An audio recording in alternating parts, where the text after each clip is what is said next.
చేయొచ్చు అన్నయ్య గురించి. ఆయన మా ఇంట్లో పెద్దన్నయ్య అనుకుంటాం కాబట్టి ఇంకా రేస్ చేస్తాం బరాబర్. ఓకే. రైట్. ఇక్కడ మీరు బోరుగడ్డ అనిల్‌ని తిడుతున్నారు, శ్రీరెడ్డిని తిడుతున్నారు. మెయిన్ నా టార్గెట్ వాళ్ళిద్దరే అన్న. ఓకే. రైట్. ఇక్కడ రోజా గారిని కూడా మీరు తిట్టడం జరుగుతుంది. అదే విధంగా కొడాలి నాని గారు వచ్చేటప్పటికి ఆయన కూడా తిట్టడం జరుగుతుంది. అంబటి రాంబాబు గారిని కూడా తిట్టడం జరుగుతుంది. మరి వీళ్ళందరూ కూడా ఆ పార్టీకి సంబంధించిన నాయకులే కాబట్టి మరి వాళ్ళని అలా అనడం కరెక్టేనా మీ పాయింట్ ఆఫ్ వ్యూలో? ఇప్పుడు అన్న నేను వీళ్ళని తిట్టాను. ఎవరిని? రోజాని, కొడాలి నాన్ని, పేరు నాన్ని, ఇంకా అమర్నాథ్ని, వీళ్ళందరూ నేను తిట్టాను. కానీ వీళ్ళని తిట్టినంత తిట్టలే నేను. వాళ్ళని విమర్శించాను. వాళ్ళు ఏదైతే పదవుల్లో ఉన్నారో ఆ పదవిని సరిగ్గా చేయండి. ఎప్పుడు చూడు పవన్ కళ్యాణ్ గారి మీద పడతారా మీరు? నేను అంటే వీళ్ళు ప్రెస్ మీట్ పెట్టినప్పుడల్లా పవన్ కళ్యాణ్ గారు బ్రో సినిమాకి తీసుకొచ్చేసి బ్రో సినిమా గురించి మాట్లాడతాడు, భీమ్లా నాయక్ సినిమా గురించి మాట్లాడతాడు. అంటే పవన్ కళ్యాణ్ గారి సినిమాని చూస్తేనే వీళ్ళకి ప్యాంట్లు తడిచిపోతున్నాయి. ఆ టైంలోనే ఆయన సినిమాలు ఆపడము. ఇప్పుడు అంబటి రాంబాబు గారు మొన్న ఏదో మాట్లాడుతున్నారన్న, పుష్ప సినిమాని ఎవడు ఆపుతాడో చూస్తాము. ఆయనకేం సంబంధం? అసలు నాకు అదే అర్థం కావట్లేదు.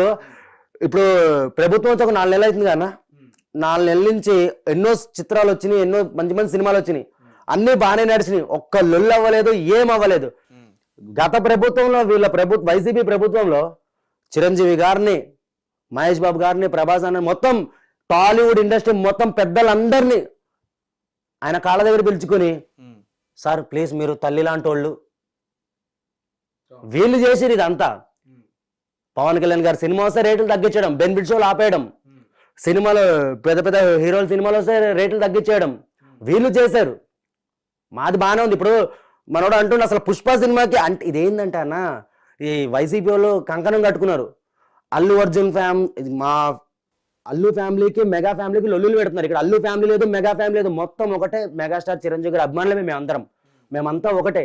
వీళ్ళు ఏంటంటే కావాలని చెప్పి ఎలాగైనా లొల్లులు పెడుతున్నారు. అంటే ఏదో ఒకటి కావాలి వీళ్ళకి, వాళ్ళ న్యూస్ ఛానల్ వేసుకోవడానికి ఏదో ఒకటి డైలీ ఒకటి కావాలి. ఈ కంటెంట్ మాట్లాడు నువ్వు. అంబటి రాంబాబు అంటున్న సినిమా ఆపలేదు. ఎవడాపాడన్న సినిమా? పవన్ కళ్యాణ్ గారు చెప్పారేంటి, పుష్ప సినిమా ఏపీలో నడవద్దు అని ఆయన స్టేట్మెంట్ ఇచ్చిండా? లేదు కదా. సినిమా రిలీజ్ సెన్సార్ బోర్డు కూడా వచ్చేసింది. ఇదంతా ఏంటంటేనా తప్పుడు ప్రచారాలు మా మీద. ఇప్పుడు మెగా ఫ్యామిలీ మీద తప్పుడు నిందలు వేయడానికి మేము ఒకటే చెప్తున్నామన్నా. వాళ్ళు ఎన్ని స్కెచ్లు వేసినా కూడా మేమంతా ఒకటే. పుష్ప నడుస్తుంది, గేమ్ చేంజర్ నడుస్తుంది, ఓజీ నడుస్తుంది, అన్ని సినిమాలు నడుస్తాయి మంచిగా. ఇప్పుడు ఈ 30 సంవత్సరాలు ఇంకా చూసుకోవద్దన్న, సినిమాలకి నో డౌట్ అంతా మంచిగా నడుస్తుంది. మళ్ళీ ఎప్పుడైనా ఫ్యూచర్ లో వైసీపీ వచ్చింది అనుకో, సినిమాల పని కథం అంతే మళ్ళీ. ఓకే. రైట్.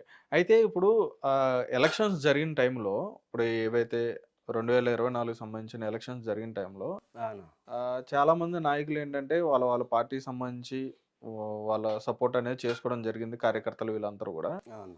కానీ ఇక్కడ జనసేన కార్యకర్తలు వచ్చేటప్పటికి ఏంటంటే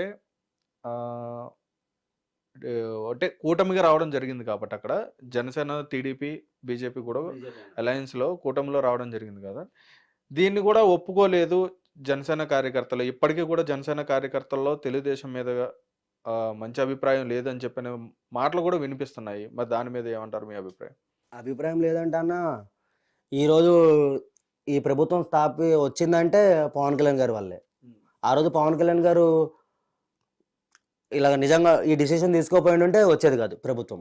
ఓట్లు చీలిపెట్టి ఎక్కడికక్కడికి. నిజంగా ఇదే కూటమి ప్రభుత్వం, ఇదే పొత్తు 2019లో పెట్టుకుంటే అప్పుడే జగన్ వచ్చేటోడు కాదు. కుళ్ళైపునా కానీ అప్పుడే వచ్చేటోడు కాదు. ఇప్పుడు కొంతమంది అంటున్నారు ఈవీఎంలు ట్యాపరింగ్ చేసి ఏదో సంథింగ్ అంటున్నారు. ఇప్పుడు నేను జనసేన అన్నా, నువ్వు టీడీపీ అనుకో, నీ ఓటు ఇప్పుడు పవన్ కళ్యాణ్ గారు చెప్తారు ఆ ఏరియాలో టీడీపీ నిలబడుతుంది, మీ ఓట్లు దానికి వేయండి అని చెప్పి. అలాగే చంద్రబాబు నాయుడు చెప్తారు. ఇక్కడ ఓట్లు ఎక్కడ చీలి అన్న, అంతా బాగానే ఉంది. ఇక్కడ వాళ్ళు ఏంది, ఇప్పుడు వైసీపీ వెళ్ళింది ఒక ఓటు, ఇక్కడ 2 ఓట్లు దీనికి పడినాయి కదన్నా. వాళ్ళు ఏంటంటే అన్న దిమాక్ లేని వాళ్ళు అన్న. ఇక్కడ కూడా వాళ్ళు ఒప్పుకోవట్లేదు. ఇప్పుడు కూడా మేమంట మోసం చేసి గెలిచినామంట. సరే అనుకోండి, మోసం చేసి గెలిచినాం అనుకోండి, ఏదైతే ఏముంది మంచి చేస్తున్నాం చాలంతే. వాళ్ళు ఏమన్నా అనుకోని, కుక్కలు మరుగుతే పట్టించుకోం మేము. అందుకే వాళ్ళకి పేటీఎం కుక్కలు అని చెప్పి ఒకటి మేమే ఇచ్చినాం బిరుదు, పేటీఎం కుక్కలు. వాళ్ళు మరుగుతూనే ఉంటారు. ఇప్పుడు కూడా నేను మామూలుగా వీడియోలు చేసినా కూడా వచ్చి మా అమ్మలని మా అక్కలని తిడుతారు. అక్కడ అర్థమైపోయింది వాళ్ళకి. ప్రతి ఒక్క కామెంట్కి 5 రూపాయలు పడతాయి వాళ్ళకి. దానికి ఒకటి ఉన్నాళ్ళే అన్న, భార్గవ్ అని చెప్పి, ఆడ అదాపాతాలానికి వెళ్ళిపోయాడు మొత్తం. సజ్జల భార్గవ్ తెలుసుగా అన్న, అదాపాతాలానికి వెళ్ళిపోయాడు. వాడితో ఫోటో దిగిన వాళ్ళే నన్ను ట్రోల్ చేశారు, నా ఫ్యామిలీని. వాడే అన్న మెయిన్ లీడర్ అందరికి. ఏదో చెప్పుకుంటాడు అనుకుంటారు కానీ ఆడపిల్లల మీద ట్రోలింగ్ చేయించేదా వాళ్ళు. అది అందరికీ తెలిసిందే. అది ఓకే. మా జనసేన పార్టీ సోషల్ మీడియా అయితే ఏ రోజు ఎవరిని ట్రోల్ చేయలేదు. ఇప్పుడు ట్రోలింగ్స్ అంటే ఇప్పుడు ఈ మాధురి ఎవరు ఉన్నారు కానీ, దువ్వాడ మాధురి ఎవరు ఆమె మీద ట్రోల్స్ జనసేన వాళ్ళు చేస్తున్నారు అది అంతా చేసేది వైసీపీ వాళ్ళే. ఫేక్ అకౌంట్లు క్రియేట్ చేసుకుని మా పవన్ కళ్యాణ్ గారు డీపీలు పెట్టుకుని ఆమెను ట్రోల్ చేయడం, దువ్వాడ ఇప్పుడు పర్సనల్ అన్న చెప్తున్నా కానీ పర్సనల్ మ్యాటర్స్ మా జన సైనికులకు అవసరం లేదు. మేము ఎలాగైతే ఇప్పుడు పవన్ కళ్యాణ్ గారు పర్సనల్ మ్యాటర్ మాకు అవసరం, ఎవడు పర్సనల్ వాడిది, మేము పర్సనల్ చూడము. ఇప్పుడు దువ్వాడ సీను ఉన్నాడు గాన పవన్ కళ్యాణ్ గారిని ఏదో అమ్మని తిట్టిండు, నాకౌట్ చేస్తా అది ఇది అన్నాడు. అది కరెక్టా అన్న? అమ్మని తిట్టిండు, ఇప్పుడు నేను తిడితే ఎట్లుంటది? కానీ వాడిని కూడా వదలమన్నా, వాడికి ఉంది. అందరూ కొంతమంది ఇప్పుడు నారా లోకేష్ గారు రెడ్ బుక్ ఎలా రాసుకుని పెట్టుకున్నారో, మా లిస్టులో కొంతమందిని మా కళ్యాణ్ గారిని పర్సనల్ గా టార్గెట్ చేసిన ప్రతి ఒక్క నా కొడుకుని మేము పెట్టుకున్నాం. ఇప్పుడు వాళ్ళు తప్పులు తెలుసుకుని సైలెంట్ అయిపోతే ఓకే, మంచిది. లేదు మేము ఇలాగే ఉంటాం, మేము ఇలాగే బిహేవ్ చేస్తామంటే మేము కూడా ఇట్లానే ఉంటాం, మేమేం మారం. ఎందుకు మారుతారని? అయితే ఇప్పుడు మీరు కూడా పర్సనల్ గా వ్యక్తిగతంగా తీసుకునే అవకాశం ఉందని చెప్పని మీరు క్లియర్ గా చెప్తున్నారు. అయితే అంటే కొంతమంది మీరు చెప్తున్నట్టుగా కొంతమంది టార్గెట్ చేసే అవకాశం ఉందని చెప్పి. టార్గెట్ అంటే వాళ్ళ ఫ్యామిలీ జోలికి వెళ్ళాము, వాళ్ళ ఫ్యామిలీతో మనకు అవసరం లేదన్న చెప్తున్నాం కానీ ఎవడ పర్సనల్ వాడిది. వాళ్ళ వల్ల మీరు ఏమైనా నష్టపోయింది ఏమైనా ఉందా? నష్టపోయింది ఏమైనా ఉంటే ఇప్పుడు అదే చెప్తున్నా అన్న. ఇప్పుడు సరే మరి నేను మాట్లాడుతున్నాను, మరి నన్ను ఎందుకో తిడుతున్నారు, నా వల్ల ఏమైనా ఆ కార్యకర్తలు ఏమైనా నష్టపోయినారా వైసీపీ వల్ల? నేను మామూలుగా తిట్టిన వాళ్ళు వచ్చి నా అమ్మని నా అక్కని తిడుతున్నారు వాళ్ళు. మరి నేను నా వల్ల వాళ్ళు ఏమైనా నాశనం అయిపోయినారు? లేదు కదా. పవన్ కళ్యాణ్ గారు మా కోసం వచ్చారు, ప్రజల కోసం వచ్చారు, లగ్జరీ లైఫ్ వదులుకుని వచ్చారు. అలాంటి వ్యక్తి కోసం తమ్ముళ్ళం నిలబడాలని చెప్పి నిలబడ్డాం. ఈ యుద్ధంలో ఏదైతే అదే ఉందన్న, ఎప్పుడైనా పోయేదాన్న ఏమైనా లైఫ్కి ఏమైనా గ్యారంటీ ఉందా అన్న? ఎప్పుడైనా పోతాం మనం. అదేదో కళ్యాణ్ గారి కోసం ఒక మంచి కష్టపడి ఆయనని సీఎం స్థాయిలో కూర్చోపెట్టాలని మాది గోల్. ఈసారి మిస్ అయిపోయింది.